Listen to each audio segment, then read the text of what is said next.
მას შემდეგ, რაც ნაციონალური მოძრაობის მაჟორიტარობის კანდიდატმა ხაშურში კანდიდატურა მოხსნა ცესტოში, აცხადებენ, რომ განმეორებითი ჭენჭისყრა მაინც ჩატარდება ისე, როგორც ამას კანონმდებლობა ითვალისწინებს.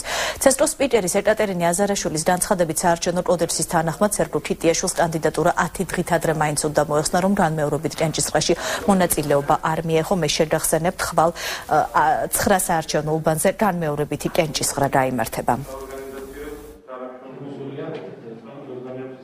რა თქმა უნდა, ყველა კანდიდატს აქვს უფლება, რომ გააკეთოს განცხადება, მათ შორის კანდიდატურის მოხსნასთან დაკავშირებით, თუმცა საარჩევნო ბიულეტენზე ეს არანაირ გავლენას არ მოახდენს, ვინაიდან ვადა, რომელიც იყო იმისთვის, რომ კანდიდატებს მოიხსნათ კანდიდატურები და აღარ ყოფილიყო მათი სახელები და გვარები ბიულეტენზე, ეს ვადა გასულია, შესაბამისად, განმეორებითი კენჭისყრა ჩატარდება ჩვეულ რეჟიმში და ის კანდიდატურები, რომლებიც იღებდნენ მონაწილეობას არჩევნებში, ასევე ასახული იქნებიან საარჩევნო ბიულეტენზე. საარჩევნო კოდექსი რეგულირებს კანდიდატურის მოხსნის საშუალებას, მხოლოდ კენჭისყრამდე არ აუგანეს მე-10 დღისა, შესაბამისად დღეს მოქმედი საარჩევნო კოდექსით საკითხი არ არის დარეგულირებული და ქიტიაშვილი ჩვეულებრივ მიიღებს არჩევნებში მონაწილეობას.